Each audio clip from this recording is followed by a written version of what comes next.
जितने भी मिसाइल्स होते हैं वह लगभग सरफेस टारगेट को हिट करते हैं, लेकिन लगभग कंट्रीज अपने सीक्रेट वेपन्स को जमीन के अंदर साइट्स बनाकर रखती है। और इस कंडीशन में मानकर चलो यदि आपका टारगेट जमीन के 50-60 मीटर नीचे है तो वहां पर मिसाइल्स कुछ भी नहीं कर सकती है, क्योंकि जब मिसाइल अपने टारगेट को हिट करती है तो उसके आगे इम्पैक्ट सेंसर लगा रहता है जो टारगेट को टच करते ही एक्टिवेट हो जाता है। इसके बाद में यह इम्पैक्ट सेंसर मिसाइल में लगे डेटोनेटर को एक्टिवेट करता है और डेटोनेटर मिसाइल में जो भी वॉरहेड है इसमें जबरदस्त एक्सप्लोजन करवाता है। तो फिर ऐसे बॉम्ब की जरूरत पड़ती है जो पहले जमीन की गहराई में जाए और फिर ब्लास्ट करे। और यही रिसेंटली इजराइल और ईरान की वॉर में देखने को मिल रहा है। ईरान ने कुछ न्यूक्लियर साइट्स को अंडरग्राउंड बना रखा है और इजराइल उन साइट्स को खत्म करना चाहता है। तो यह जो अंडरग्राउंड साइट्स होती है इनको खत्म करने के लिए अलग टाइप के बॉम्ब बनाए जाते हैं जिनको बंकर बस्टर बॉम्ब बोलते हैं। इनकी वर्किंग और इनको लॉन्च करने का तरीका एक मिसाइल से पूरा ही अलग होता है। यह जो अंडरग्राउंड साइट्स होती है इनको बंकर बोलते हैं। तो इन बंकर को डिस्ट्रॉय करने के लिए बंकर बस्टर बॉम्ब डिजाइन किए गए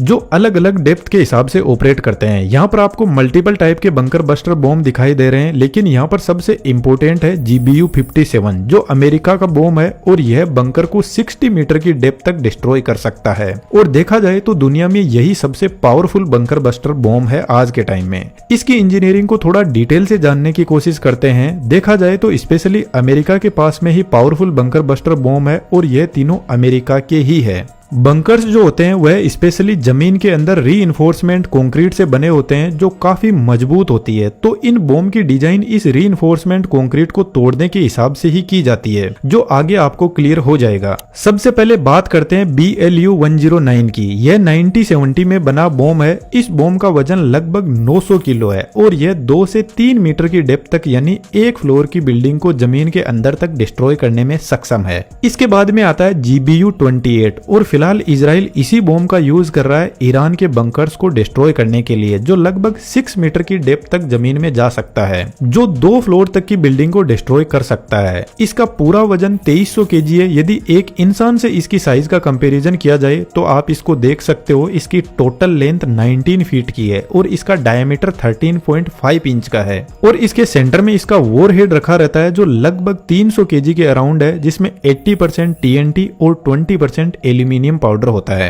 एक्चुअल में जितने भी बंकर बस्टर बॉम्ब होते हैं उनको ऊंचाई से गिराया जाता है, तो इनमें इनका वजन ही इनको स्पीड देने का काम करता है ग्रेविटी की हेल्प से।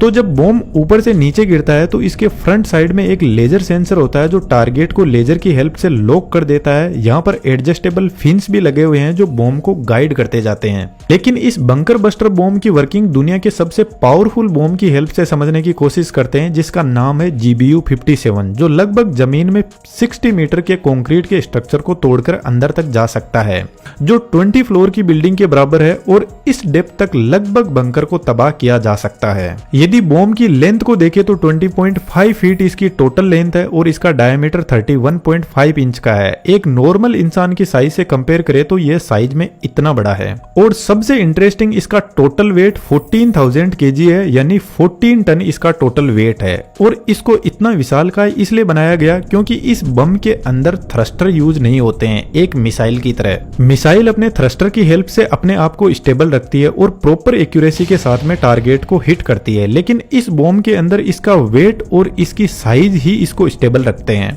अब बात आती है इस बॉम्ब को लॉन्च कैसे किया जाता है, क्योंकि यह अपने आप से तो कहीं भी नहीं जा सकता है एक मिसाइल की तरह। जब इस बॉम्ब को इतनी हाइट से गिराया जाता है तो अब जरूरत है बॉम्ब को अपने टारगेट के पास में पूरी एक्यूरेसी के साथ में हिट करना। और इसके लिए बॉम्ब के पीछे की तरफ GPS और इनर्शियल नेविगेशन सिस्टम लगा रहता है जो इसको गाइड करते हैं। डेटा स्टोर करने के लिए इसमें बैटरीज लगी रहती है और कनेक्शन को एस्टेब्लिश करने के लिए एज ए नेटवर्क एंटीना इसमें एक अडेप्टिंग रिंग भी होती है। लेकिन सबसे इंपॉर्टेंट बात, इस बॉम्ब के अंदर थ्रस्टर यूज नहीं होते हैं, तो फिर यह GPS और INS अपने डेटा को फीड करते हैं पीछे की तरफ लगे मोटर कंट्रोल्ड फिन्स को। और यह फिन्स कुछ इस तरीके से एडजस्ट हो सकते हैं जो बॉम्ब को परफेक्टली अपने टारगेट की तरफ डायरेक्ट करते जाते हैं। यदि आपने देखा हो तो सेम ही ऐसे फिन्स यूज होते हैं SpaceX के रीयूजेबल रॉकेट के अंदर, जिसकी वर्किंग को आप इस वीडियो से डिटेल से समझ सकते हो।